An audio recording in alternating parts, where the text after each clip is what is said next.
Hey everyone, this is Specialist Garrett Dacko with 11th Signal Brigade.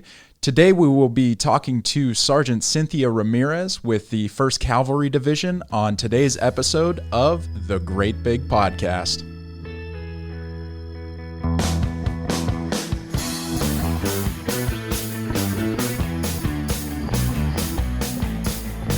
Welcome to the show. This is Corporal Kyra Pearl with the 3rd Armored Corps Public Affairs Office, and we have a blast from the past with us today. Would you like to introduce yourself? Hi, I'm Sergeant Ramirez, Cynthia with 112 Cav.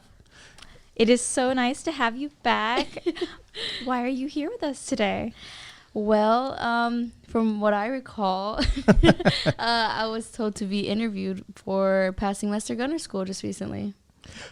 Not only passing Master Gunnery School, but you're the first female to do so? Yes, that is correct. So I'm the first active duty female to pass the course. That has to be an amazing accomplishment. Yeah, it's exciting. It's a little overwhelming. I'm still getting used to it. I feel like I don't know, like it hasn't hit me yet, and it's been a couple of weeks, but I feel like I'm still getting there. Like, okay, I actually did it. It's just it's still getting there. I can see the pride glowing. Yeah. So what is Master Gunnery School? I'm not, Yeah, so it's basically the way I like to describe it is we are the brains of the tank. So everything that goes on within our tank, we know the ins and outs. We know what is working inside each component in there. We know everything and anything that the tank has to offer. So that's like us. That's what we know. And we're used to, guide soldiers to, so we're downrange and something goes on with the tank. They're just like, hey, Sergeant, like, I don't know what's going on. What can you help me? We're like, oh, yes, I can direct you exactly what is going on with your tank. So that's awesome. And, here at Fort Hood, we're tanks. So for you, just tell us a little bit about how long have you been in the Army? So I have been in for 5 years. I just hit 5 years January 2nd. I came in as a tanker. I was a driver for a year. I was a loader for a year, and I was a loader for about 2 years, and then just became a gunner about a couple months before I went to school. So. And for you, how was that? What was that decision making like? To say, you know what, I'm going to try to go to Master Gunner. I'm not only am I going to go, but I'm going to pass. How did that come about? So, I have my first couple years. I'm going to be honest. I didn't even know what a Master Gunner was. Like I was still trying to just learn how to drive a tank. I didn't really know what a Master Gunner entailed until about a couple years ago. We had a lot of people like, oh, just go ask the Master Gunner. Like, hey, something's wrong. Just go ask the Mike Golf. Yeah. For short, Mike Golf is short for Master Gunner. And we'd be like, well, why do we have to ask him? We have our mechanics. And they'd just be like, no, like he's like a tanker and a mechanic at the same time. Like he knows everything. So, and they're like, he's like the most knowledgeable person on that tank. And I was just like, I want to do that. I want to be that person that I could just instantly be like, I know exactly what's wrong and let's fix it and then get our platform back up and let's go downrange, So I thought that was really cool, and everyone looks up to a Master Gunner, especially if you, as tankers, we're just like, that's like our God in a way. That's how we view it. That's like the easiest way to put it. Okay. And so for me, I was just like, I'm gonna do that course. And before then, you have a lot of prerequisites that you need to meet, and one of them was a GT score of a 110 or above, and I did not have that, so I was like, well, okay, I got to work on that to get my score up. And so going into the course, there was a lot of things that I didn't have just yet that I needed to work for. So I got my GT score up, and then they dropped they basically like waivers to allow E5s to go in, and that was like the only thing that I didn't have because I was still an E5, and usually E6s and above, like tank commanders go to this course.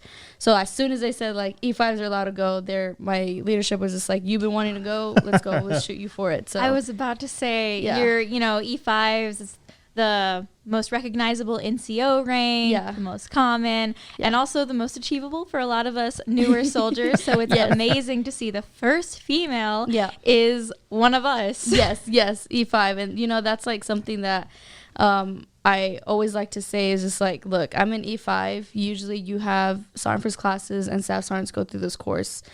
If an E5 can do it, like, you definitely can. So if you're an E5 and you want to go, don't doubt yourself, because, you know, only sergeant first classes or staff sergeants usually go. You want to, like, for me, I was like, I'm going to go to prove, like, you know, that I can, because E5s can, you know, male or female. Yeah. We're just young soldiers, and we're just trying to make a career out of this. Like, for me, I want to do 20 years, so this is like this is going to set me far for my career. So.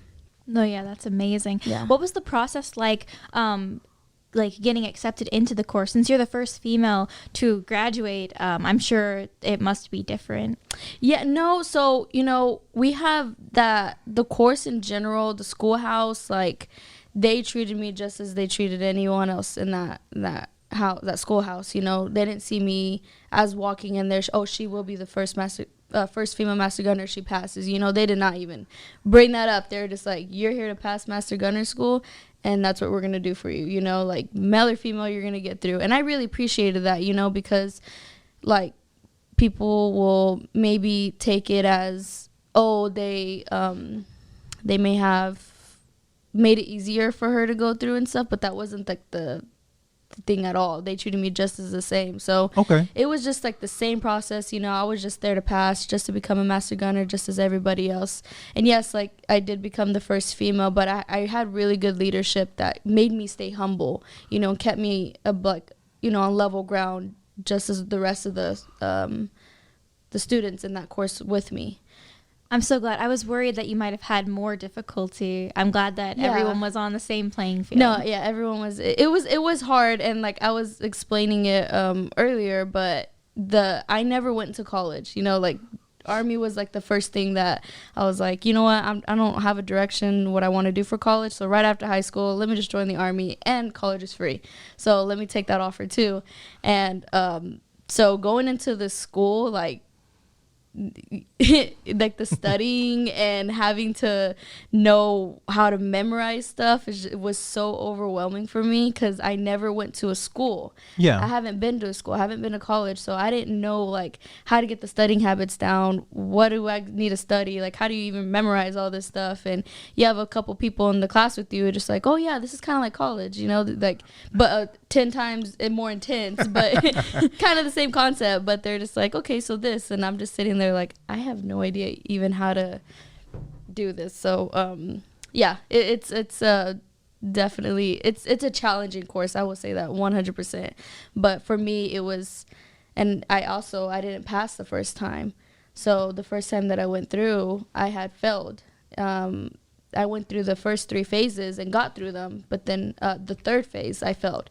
And to be honest, I wasn't going to go back. I think I was going to go back, but I was so, like, bummed out that I let so many people down, especially my leadership, because they pushed me to go. I missed out on a deployment in Poland with all my other peers. You know, it was, like, hard to, like, miss out and not be with my friends and be here alone. Yeah. And so I was like, I just want to go to Poland with y'all. I said, just give me more time and let me just, you know, refresh and be there with y'all, maybe, you know, get a little more self-confidence, and then we'll send me back a couple months later. They're just like, you're not quitting. Yeah. You're not giving up right now. You're going right back. And I was like, you're right. I need to do this. You know, like, you're right. I'm so sorry. Like, let's do this again. And sure enough, next class started back up and they sent me right back. And I went through it again and passed the second time. And I'm glad I did, you know, because I just wouldn't be here today. But, you know, I'm very humble about it. And I'm very appreciated that I can hold that, because, you know, from how I've grown up, I feel like I can be humble throughout this whole process and ensure that, to pave a way for everyone else to be like, she can do it, then I definitely can do it, you know, because it's not easy, but it's definitely worth it in the end. Okay. So what was the course like? You said that at least the first time you went through, there was 3 phases. Are there more than that in total? You said it was intense, but like... Yeah, so you have this, we call it, for in easier words, phase 1 is like Common Core. So it's a month long, and basically it's just like combined training. So you're with like infantry master gunners, you're with striker master gunners, then you have us tanker master gunners. And you're just learning about like smaller weapon systems, not necessarily the platform you're going to be a master gunner at, but, you know, small arms stuff. And then you have platform, which is then we all disperse into our specific platforms. For me, it was tanks.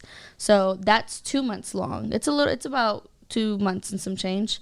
But Common Core for me, I think it was very different. I didn't think it was easy at all. And people say, like, once you go through platform, you're going to look back and be like, I miss Common Core because it was so easy. But it's not.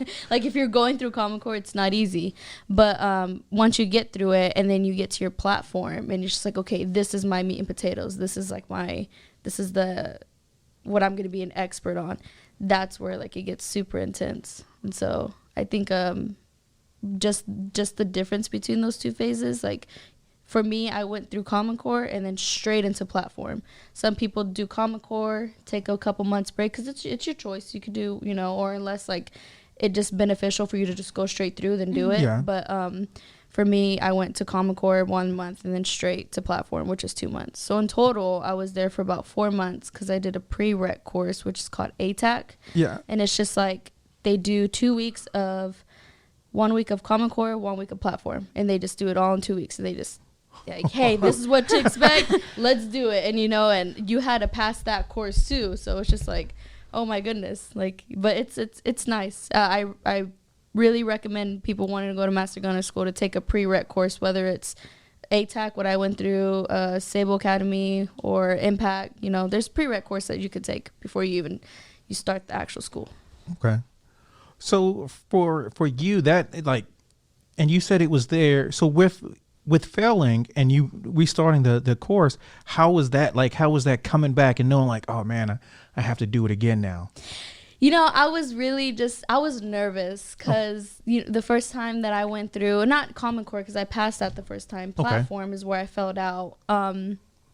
Going back to platform, I was super scared because I was like, I didn't get it the first time. Like, I felt like I was right there on understanding what they were teaching us, but not necessarily. And I was scared the same thing was going to happen again. And, not like some people go back 3 times. Some people go back 4 times. Some people go back 5 times, I've heard. Like, wow. Yeah, people go back to try to get that because, that's something that they're pushing for, and kudos to them. They should, if that's something that they really want, go back. But yeah. For me going back, I was like, man, I don't know if I could do the stress again because it's super stressful. I mean, I've cried. I had mental breakdowns. I've had to like step out of class because I was just like, I'm about to like have another mental breakdown because I feel like I can't understand it. It's stressful, and it's just like stress those entire 2 months. Like, you do not get a break, and its classes are from Monday to Friday unless it's range week. Then we're out there. Or no, even still during the weekdays, excuse me. But your weekends are for you, they say, but for you as a student, you're like, I can't take no breaks. I'm going to wake up and study the entire day until I go to sleep. Yeah. And that's what you did. And we really recommend, the instructors were just like, take your breaks. Take a Sunday day off, take a Saturday off, take Friday after class off. Just don't study. And as me, I was like, no, I'm going to study. I said, no, there's no way I'm studying because I'm not missing this, And I think that's where I went wrong the first time. First time I went through, I did not give myself a break at all. And going from Common Core to platform straight and then just, I finally hit a brick wall. Like, I couldn't even retain anything anymore. It was like the simplest things that I just couldn't memorize. So definitely the second time that I went through, so much easier. Like, it was just like, I knew what to do. I knew what to inspect. I knew what material was going to be thrown at me. Yeah. I knew like, hey, this is what I struggled on last time. Let me get this down, and then we can go from there. So I'm grateful that let me put this in this way. Not making it the first time made me better understand the material the second time. So for me, it's like, man, like, because I didn't make it the first time, I'm glad I came the second time because I understand it so much more better. And I don't think and I wasn't going to go back after the first time because I was scared. I was like, let me give myself some break. But I'm glad that my leadership pushed me to go again because they're just like, it's going to be a lot more understanding. And they were right. I understood it a lot more better than the first time. So I am glad I went back the second time. So for you, you mentioned your leadership a lot. Just how important was it to have your leadership backing you to take on this task? I mean, from what you've telling me, like, I was in the Army and I knew we had Master Gunners. I wasn't a tanker. We didn't have MOSs. Our MOS didn't have master gunners until the end with strikers. Right. But so with you, how important was it for you to have your leadership and those people in your unit to support you and push you and back you? Oh man, I mean, since I've been a little girl, from what my dad's told me, I've always needed people to push me. I like, when I want something, I'll go there and get it. But I always tend to, like, if I don't make it or if I feel like I'm doing wrong, I always need people to push me. And I feel like that's okay. You know, not everyone could be, you know, like the leader all the time. Sometimes you need, like, hey, go, you know. And for me, having my leadership there was, like, super important to me, because I knew that without them, I probably wouldn't have went back. You know, if they weren't there, like, if they were the leadership, like, oh, well, I mean, if you don't want to go back, don't go back, you know, just quit here, you know. But they weren't. They were like, we see potential in you. And I think that's so important, is that they saw the potential that I had. And they're just like, no, you're going to go back. You're not going to quit right now. You got this. Just stop overthinking it, you know. And then having my husband by my side too, and just him in general, like, he's helped me through so much, like, through the entire course. I mean, I didn't call my leadership when I had the breakdowns. I called my husband, you know. Okay. So he was there for the emotional, like, hey babe, like, you know, you have this, you know. And he's also in the military, so they're all in Poland right now, deployed. So it's hard, like, even time, like, you know, getting in contact with my leadership. Yeah. When I was in class, they were asleep. When I was asleep, they were up working, you know. So the time management was kind of like a really big strain on me there, because I was like, who do I have? You know, all my friends are gone. My husband's gone. Like, you know, and I have my classmates here, but it's different when you have, like, your people, you know, when you go to your people. And so but just having them finding a way to work around that and connect with me whenever I needed it was, like, it's pretty awesome. And so I'm really thankful for the leadership that I've had along this entire way. I'm so glad you had such a supportive team on your side. Yeah. And you know, it hasn't always been like that. Like, the beginning of my military career, like, I haven't always had the best leadership on my side. I've had leadership that, you know, doesn't have, like, as much confidence in me, but the leadership that I have now, that I've had for the past couple years, is, like, you know, I hope that everyone can have leadership like that one day, because it's awesome to have that. And, you know, leaders need to want to strive to be that leader for other soldiers, you know, because it helps, and it goes a long way. Like, it helped me. Is your husband a tanker as well? He is a tanker. So for him, how does it feel for him? Like, I know when you showed him, when he's like, I got it. How was that? How was that conversation? I'm gonna tell you exactly his words. He said this as soon as I graduated: as a dependent to my wife being a mic golf, I will also fall under the category of a mic golf. I could accept that. He's just like, I don't need to go to mic golf school, because I already have a wife that's a mic golf. I'll get all the knowledge from her. I have it in-house. I get in-house training. Oh, that's so fun. He's definitely super proud of me. He is. He's been one of my biggest support systems. You know, as a husband, we don't have kids, you know, so it's just me and him. So, you know, whatever he wants to do, I'm, like, all there for it. Whatever I want to do, he's all there for it. And, you know, him being here for me throughout the entire thing, it was really important. But he is super proud of me. He's a little, like, you know, like, man, does that mean that I need to go now? But then he got that whole idea in his head, like, no, I'll just fall under you. I'm a dependent now. I get the category of it too. Yeah, he has, like, first access to the MG. Exactly. Yeah, exactly. So he's like, there's no reason for me to go. I'm like, whatever, you better go. I hope he does. But yeah. All right. I just have one more question for you. So for you, what would be your biggest takeaway from being able to not only go to Master Gunner course, but to pass it and be the first female, and just for you to be an E5 and go? What is the biggest takeaway that you have from this experience? Two things is, you don't give up. No matter what, even if it's a school, it's a course, it's something that you've been wanting to do that's going to better benefit you, just don't give up. That's the first thing. The second thing is, for leaders, NCOs, us NCOs, is to be that person to guide soldiers, to be like, if you want to do this, let's get you to it. Let's get you there, you know, because not everyone has that, and it's so important to have that. those two things. That's going to be my biggest takeaway, because those are the two things that got me through this course and got me where I am today, and the support of my family as well. If it weren't for any of that, I guess, and then the support system, if it weren't for that, I probably would not be sitting here today. But because that's why I am here today. And it's very humbling. I am so excited and proud of you and for you. Thank you. It's really nice seeing you again. Yes. Oh, for anyone who doesn't remember, she was one of our co-hosts a while back. Yes.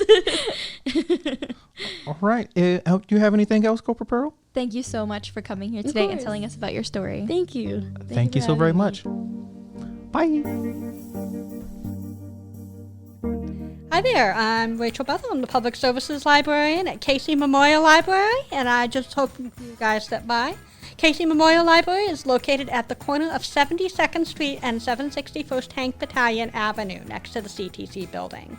We're open Tuesday through Saturday from 9 to 5 and have a large collection of items to check out, including books, audiobooks, movies, graphic novels, and video games. And an even larger selection of materials is available online. We also offer a variety of free programs and services for all ages, CAC-enabled computers for soldiers, and separate kids' rooms for families. All DoD civilians, retirees, active duty soldiers, and their dependents can get an account. If you have any questions, feel free to call us. We're available at 254-287-4921.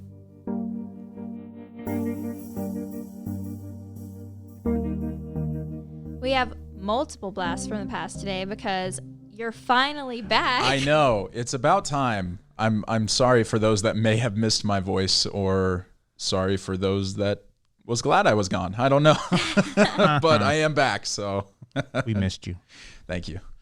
And this is me, Eric Franklin, with your Fort Hood Garrison Public Affairs Office. I'm still here. Never left. You're always here, though. Yeah, I'm just behind the scenes. Yeah.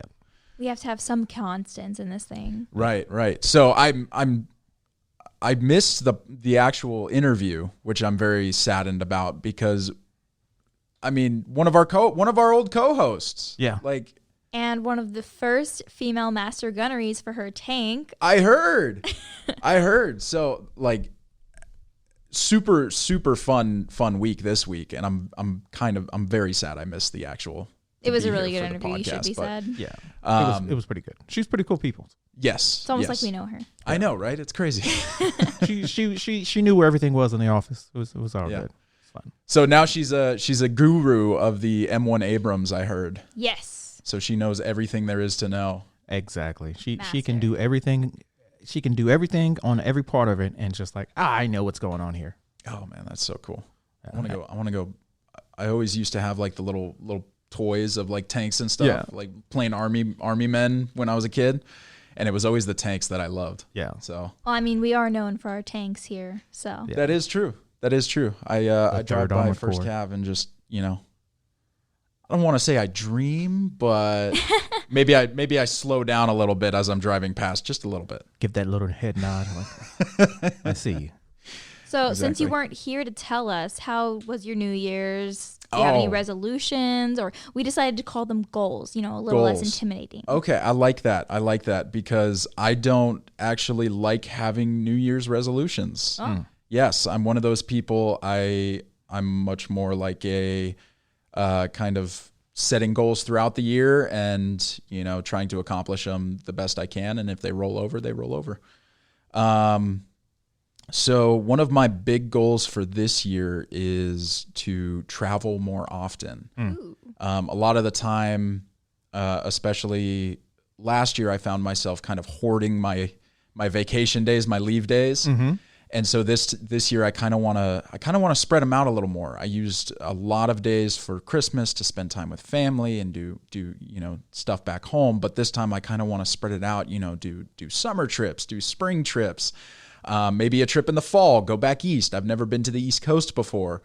Besides Fort Gordon. So, no one needs to remember AIT days. Right. So, and that was during COVID. I never saw Georgia. Wow. Yeah. I didn't even get to see Georgia. So, I'd love to see even, New York, that's fancy. make it out to Boston, maybe. Boston. Yeah, These I are know. some high goals. Yes, so expensive. Very expensive. So I'm hoping maybe I'll win the lottery too. Yeah. This is one of my goals. So wait, wasn't one of your goals last year to like read a book or something? Yes, it was, and believe it or not, I did.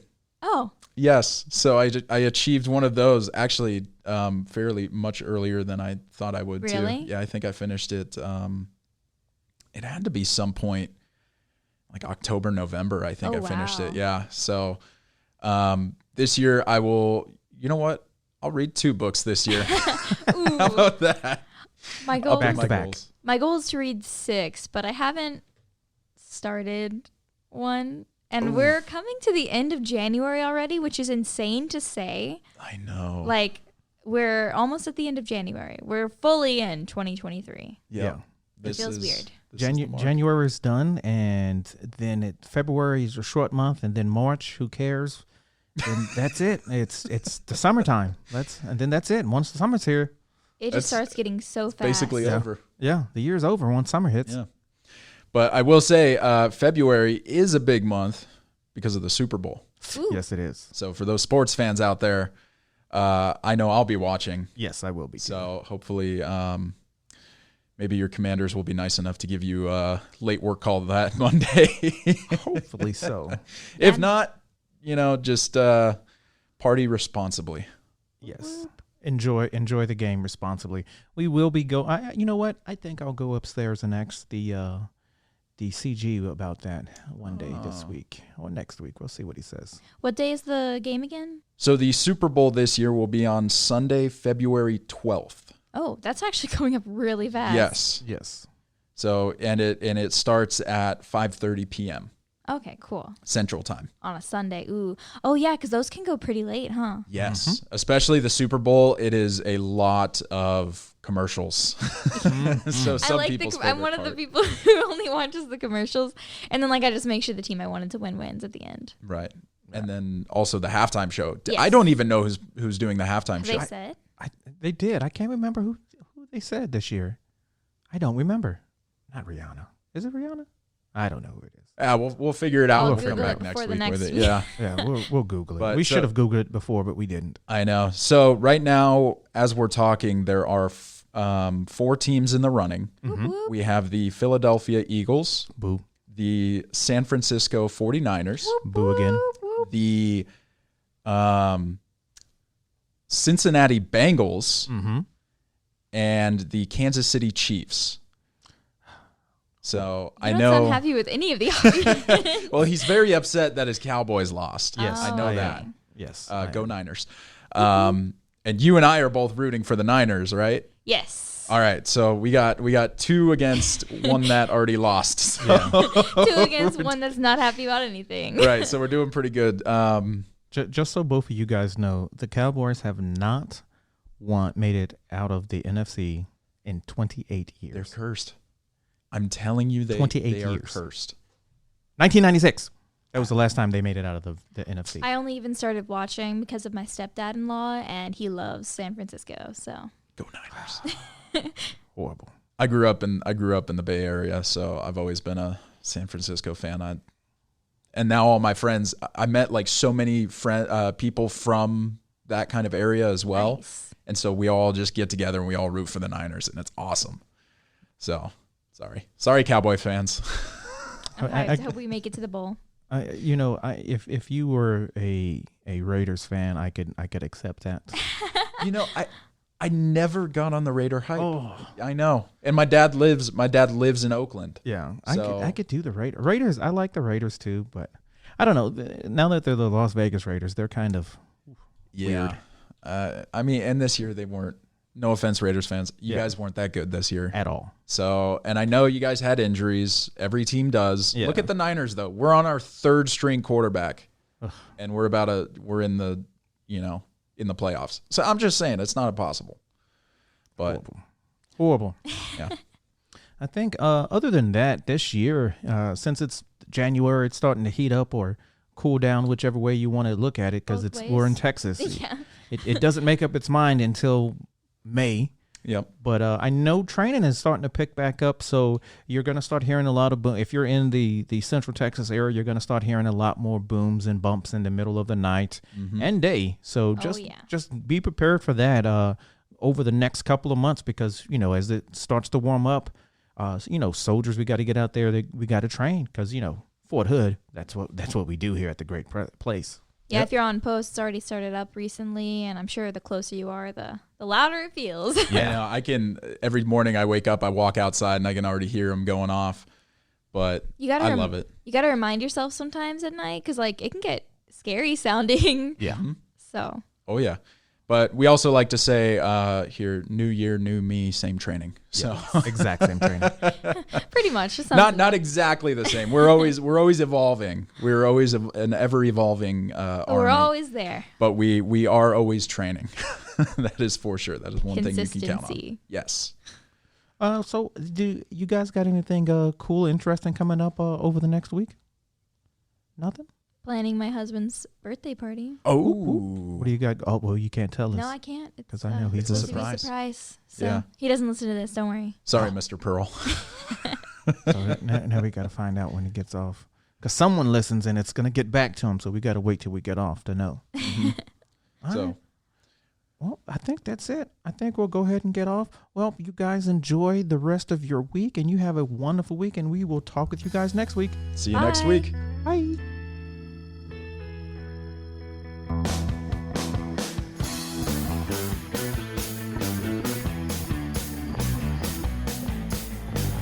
This podcast is a U.S. Army Garrison Fort Hood and Fort Hood Public Affairs production. The show's theme music is written and produced by Delicious All-Stars. All our music is obtained through Filter by Songtrader. Have a question or want to share some insights with us? Email us at forthoodpao@gmail.com.